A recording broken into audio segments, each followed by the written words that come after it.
I still can't believe I'm writing this. My hands are actually shaking as I type, but I need to get this out there. And if you've ever been betrayed by someone you trusted completely, this story is for you.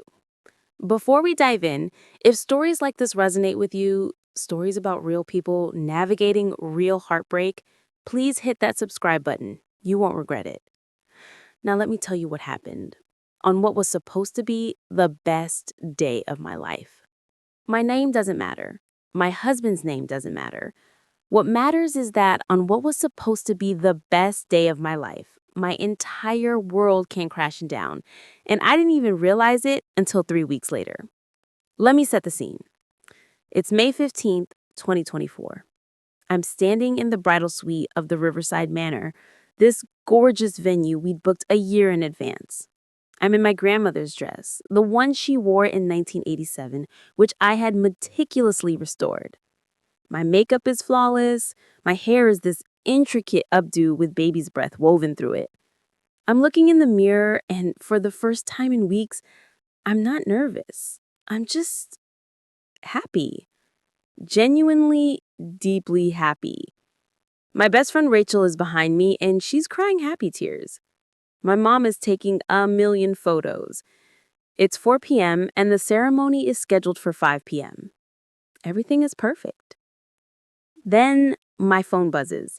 It's my wedding coordinator, Janet, texting, "Where's Blacking Bar? Guests are arriving. We need to do a final sound check with the groomsmen." I text my husband, let's call him Derek, and get an immediate response. "Stuck in traffic with the boys. Running late, but I'll make it. Tell Janet 15 minutes. Okay, traffic happens. Groomsmen are often running late. I don't think anything of it. I show Janet the message. Everyone's relaxed. Slightly annoyed, but relaxed. 4:30 p.m. rolls around. Still no Derek. Janet texts me again. Now it's more urgent. The guests are settling in. The photographer is asking about first looks. We'd planned a traditional reveal at the altar, so I text Derek, "Where are you? Ceremony in 30 minutes. The response? "Coming now. Traffic was insane. See you in 10. Except he didn't show up in 10 minutes, or 15, or 20. 5 p.m. passes. My dad, dressed in his tuxedo, comes into the bridal suite looking confused. "Honey, is Derek here yet?" My stomach drops. That's when I know something is genuinely wrong. I call Derek's phone directly. It rings and goes to voicemail. I'm calling 3, 4, 5 times. Each time, straight to voicemail. I'm standing there, in my grandmother's dress, my hands actually trembling, and I can hear through the walls that guests are getting restless. You can hear the murmur of confused conversations, people checking their watches, someone laughing nervously. Janet comes to the door. Her expression tells me everything. "We're at 5:15, she says gently. "We need to make a decision." I'm a problem solver by nature. This is what I do for work. I manage crises. But this is my wedding day. My day. And my groom has vanished like a ghost. I say give him 30 more minutes, even though I'm dying inside. There's got to be an explanation. My mom starts pacing. Rachel keeps trying to call Derek's best man, Michael, who's already at the altar in his groomsman tugs. He's not answering either. We manage to reach him finally, and he says the most infuriating thing. Derek said he needed some air. He said he was going to play golf for like 20 minutes to calm his nerves. He said Michael said it was fine to do that. I'm sorry. Golf? You're telling me my groom decided to go to the driving range an hour before our wedding? Did he say anything else? I ask, my voice steady despite the fact that I'm literally vibrating with rage and confusion and heartbreak. No, he seemed weird this morning, like he was more quiet than usual. But I figured it was just pre-wedding jitters. I hang up the phone. I walk to the window of the bridal suite. and I look down at the garden where our ceremony is about to take place. There are 180 people sitting in white chairs. 180 people who've taken time off work, spent money on travel and hotels, bought gifts, gotten dressed up, and they're sitting there waiting for a groom who's playing golf. I feel like I'm going to throw up. For 3 weeks, I try to push it aside. We go on our honeymoon to Costa Rica. It's gorgeous and romantic, but there's this underlying tension I can't shake. Derek is different. He's distant. He's on his phone more than usual. He keeps stepping away to take calls. The day we get back home, I'm unpacking our suitcases. I'm washing our clothes, sorting through receipts for the trip, doing all the typical post-honeymoon things. That's when I find it. It's a credit card statement. Derek's credit card. The one he thought I didn't have access to, but he'd added me to the account months ago and never removed me when he probably should have. There's a charge from the day of our wedding, 2:47 p.m., from the Riverside Manor Golf Club, which is literally 30 minutes from our venue. That wouldn't be so bad, except there's another charge, same time, different place, a boutique hotel 6 minutes away from the golf club. My heart stops. I scrolled through more statements. There are charges from this hotel from other dates too, going back months. Months! We've been married for 3 weeks and there are hotel charges dating back to March, 2 months before the wedding. I'm standing in my kitchen, holding this credit card statement, and I feel like the ground is opening up beneath me.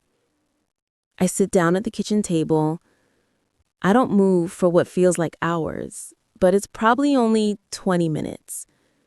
I stare at those charges, the same hotel, different dates. Some of them are from dates when Derek told me he had work meetings. Other dates are scattered throughout, sometimes weekdays, sometimes weekends. My brain is spinning. I'm trying to rationalize it. Maybe it's a conference venue. Maybe it's a restaurant inside the hotel that he liked. But I know, deep down, I know exactly what this is. I pull out my phone and I do something I've never done before. I go into his Find My iPhone, I check our location history from the day of our wedding, and there it is. His phone pinged at the hotel for exactly 93 minutes, starting at 2:47 p.m., ending at 4:20 p.m. During that time, his location was in a specific hotel room, the hotel room that's on this credit card statement. I'm going to be sick. When Derek gets home from work that day, I'm sitting at the kitchen table. I haven't moved much since morning. The credit card statement is in front of me, and so is my laptop, open to the location history. He walks in, smiling, giving me that kiss hello, asking about my day, and I just push the statement across the table. "What is this?" I ask. My voice is so quiet, it barely sounds like me. He looks at the statement, and I watch his entire face change. The blood drains out of it. He actually sits down, like his legs can't hold him up anymore. "It's not what you think," he says immediately. "Oh, really? Because it looks like you spent 93 minutes at the Riverside Manor Hotel on the day of our wedding at 2:47 p.m., 2 hours before you were supposed to be walking down the aisle. And based on your phone location history, you were actually in a specific room." I pull up the location history and turn the laptop toward him. He's pale. He's genuinely pale, like he might pass out. "Talk," I say. And he does. It takes him about 10 minutes to get the whole story out, and it's even worse than I imagined. There's someone. There's been someone for 8 months. A woman he met at work. They've been seeing each other. They've been hooking up at this hotel multiple times a month. And on the day of our wedding, the day of our actual wedding, he took a break to meet her for one last time. He said he had to see her one last time before everything changed. I was going to stop, he says, and now he's crying. He's actually crying. I was going to end it that day. That's why I wanted to see her, to tell her goodbye, so I could start fresh with you.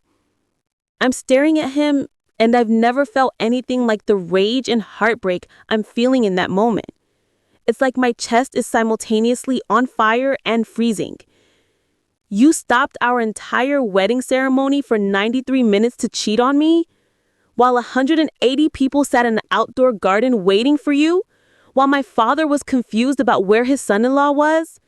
While I stood there in my grandmother's dress wondering what the hell was happening? I know how bad this is.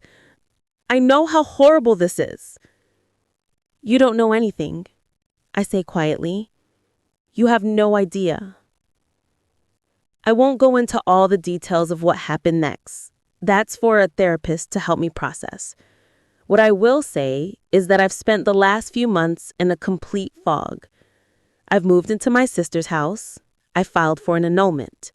Yes, an annulment, because in my state, if there's infidelity before the marriage, you can file for an annulment rather than a divorce. It's been my small way of trying to erase this. Derek keeps trying to fix things. He's gone to therapy. He swears it meant nothing. He swears I'm the one he loves. He keeps sending me messages about how he made a huge mistake and how he wants to work through this. But here's what I've come to understand. I can't unhear what he told me. I can't unsee those charges. I can't unknow that on the most important day of my life, while I was standing there in my grandmother's dress, surrounded by people we love, he was in a hotel room with another woman. I can't trust him, and I'm not sure I can ever trust anyone the same way again. People keep asking me what I would do differently if I could go back in time. And the truth is, I don't know. Do I call off the wedding the moment he doesn't show up? Do I track his phone earlier? Do I not marry him at all? But here's what I do know. I've learned that ignoring your gut feeling for the sake of peace is never worth it. I've learned that just because everyone around you is celebrating doesn't mean you should push down your own doubts. I've learned that being the nice girl who doesn't make a scene can cost you your sense of self. If you're reading this and you're in a relationship where something feels off, where you found something that doesn't add up, where you're making excuses for someone's behavior, please don't be me. Please trust your instincts. Please ask the hard questions. Please don't let fear of causing a scene prevent you from protecting yourself. I don't know what my future looks like. I'm 31 years old, I'm going through an annulment, and I'm grieving the marriage that never really was. But I'm also healing, and I'm learning who I am when I'm not trying to be the easygoing bride who just accepts things. So if you're thinking at least the drama is over, I have to tell you it's not. The drama of processing this, of rebuilding my trust in people, of forgiving myself for ignoring my gut, that drama is just beginning. But this time, I'm not going to ignore what I'm feeling. This time, I'm going to listen. And if my story has helped you listen to yourself too, please let me know in the comments below. Your messages are what keep me going. And if you haven't already, subscribe to this channel for more stories of heartbreak, healing, and real human experiences. I upload new videos every week, and I'd love to have you be part of this community. Thank you for letting me share this with you.